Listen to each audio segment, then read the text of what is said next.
Hey everyone, welcome back to my channel. My name is Esther Franchuk and I'm a professional artist, dreamer and traveler. And this vlog is about recent progress and what have been going on in the studio.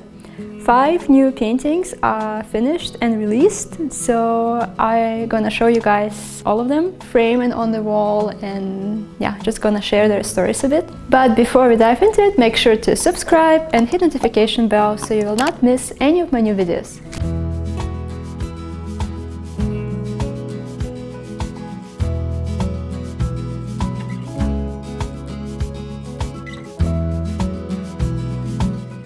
So I just launched 2 of these paintings with another one already on the website, and I'm gonna be adding 2 more around the time that this video launches.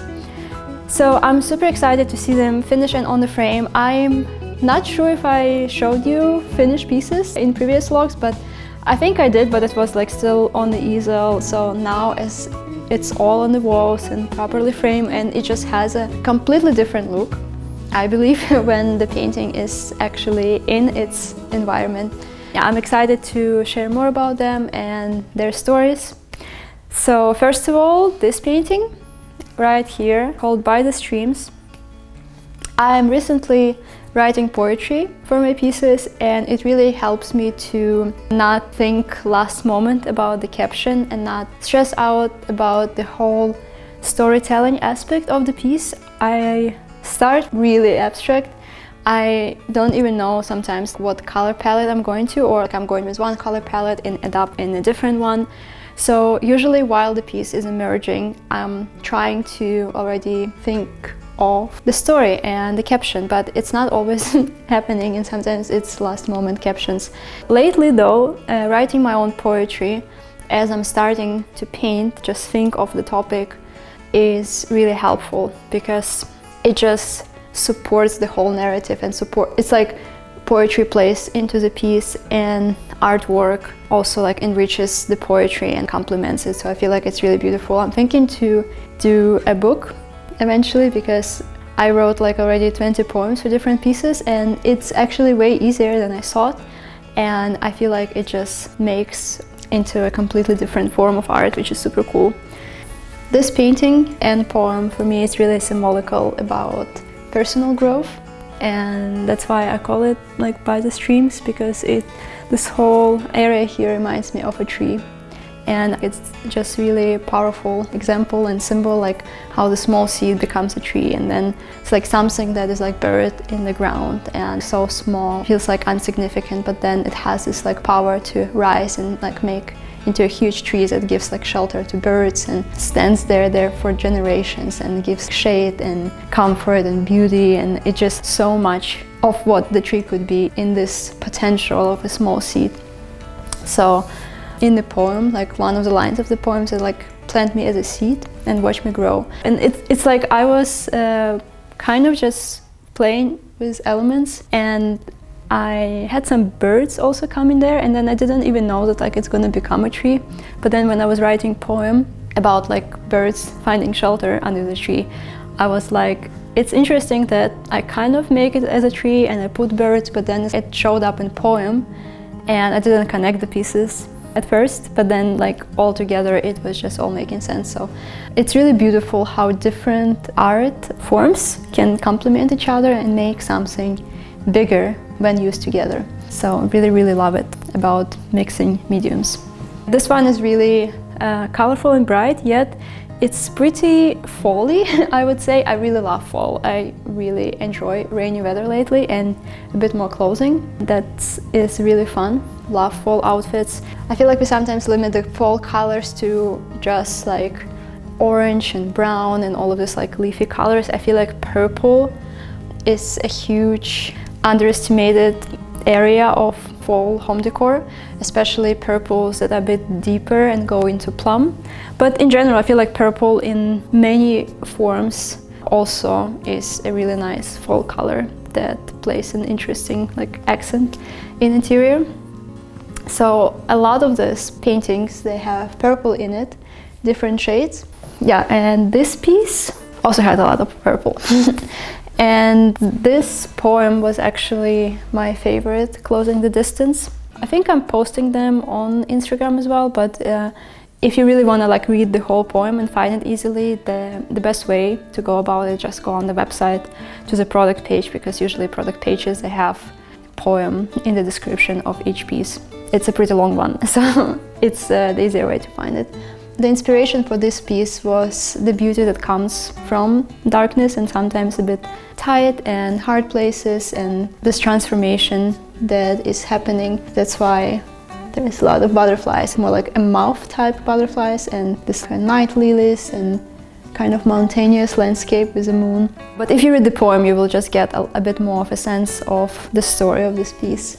So this one is like really special to me. Really love how it's a bit different, again, like the other two, I feel like, but I really love how it developed. These two pieces, also, I have been talking about them for a while now, I know, but art is just something that is not instant, and it's not like something new being produced every single week. I know I'm still appear like a really prolific fast painter, but a lot of work goes into actually finishing touches that don't change as much as appearance, but really improve the quality, and then the varnishing and all of the little things like photographing for prints, photographing interior, framing, putting hardware, which my beloved husband Paul gets a credit for because he is just amazing and he helps me with those things. So this painting also just now got finished and framed. So this piece actually is part of the diptych. It has a sister piece that we already sent to the gallery, to the US, because the gallery director wanted that piece. But this one is going to be released on the website as well. They both called love letters. So this is one of them. They are actually designed to be reversible.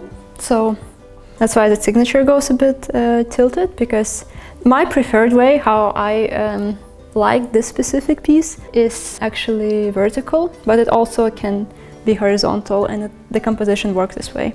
This was one of the new challenges that I put for myself while creating art for the spaces, that I feel like is really important with multiple sizes, just to try make it a bit more like having options, because sometimes like with abstract art it's a lot easier though.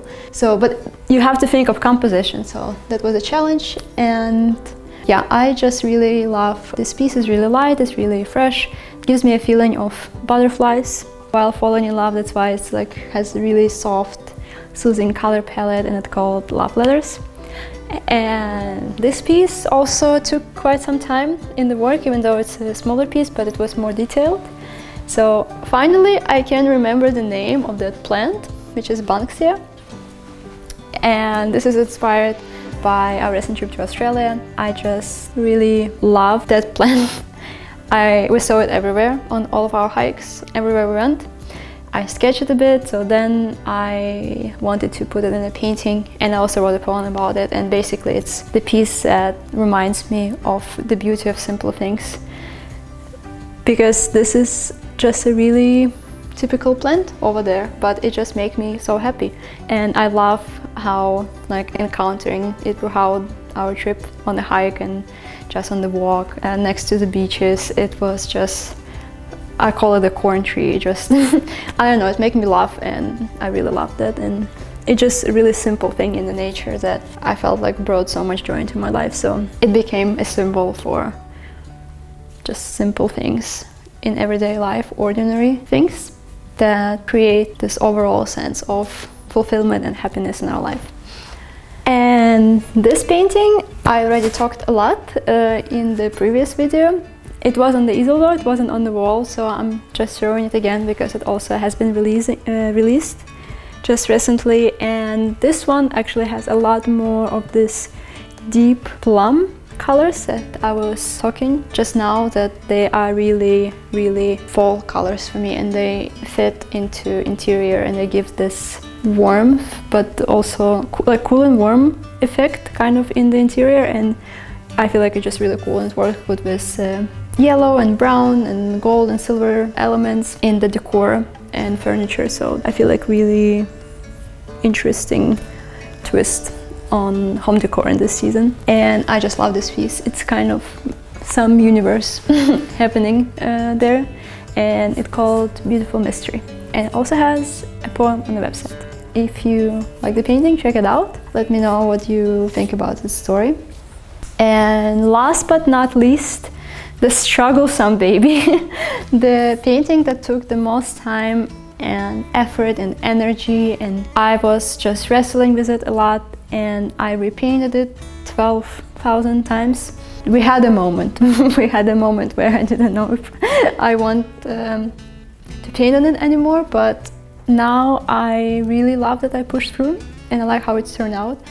It ended up being completely different painting and story and color theme and textures and just everything. But because I overpainted it so many times, I really like how it collected all of the different textures, and all of the layers are still showing through and adding to the final piece. So this is something really cool.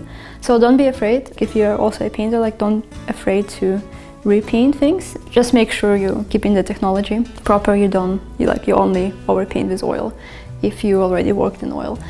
But I love that I discover all of the new elements in it. And this painting, now called Heart Full of Rain, what helped me again, really interesting story, what helped me again to finish it was just really rainy weeks here in Uzhhorod, which I love, but also made me think about just life and rain. And I somehow made this metaphor with like heart full of rain and the heaviness inside sometimes that we have to let go. It's symbolic to how, like, when you see the clouds and it's like really getting like the sky dark and heavy, you know it's gonna be pouring soon. So it's just really interesting how we need the same. It's nothing bad, it's just like the cycle that has to happen. And when it's like we're frustrated or there's heaviness in our heart, we just have to pour it out in a healthy way, of course, but it's good to sometimes cry. Sometimes it's good to just pour your heart to God or some other close people in your circle, like your loved ones, sometimes just to let it out and to not just hold it within. And then there comes healing and lightness. The same as like it always comes lightness and clear skies after the rain is over. So that was just inspiration for the poem and for this painting. I really like that it's a bit more calmer and neutral in color. It's not as bright, it has bright elements, but it's a bit more reserved in color, and it just gives me the feeling of these rainy days. So those are the paintings I wanted to share with you today. If you want to see them up close and different details, or if you want to read the poems and get to know their stories a bit more, please check them out on the website. And this is it for today. If you like this video, give it a thumbs up, and I will see you guys next week. Bye bye!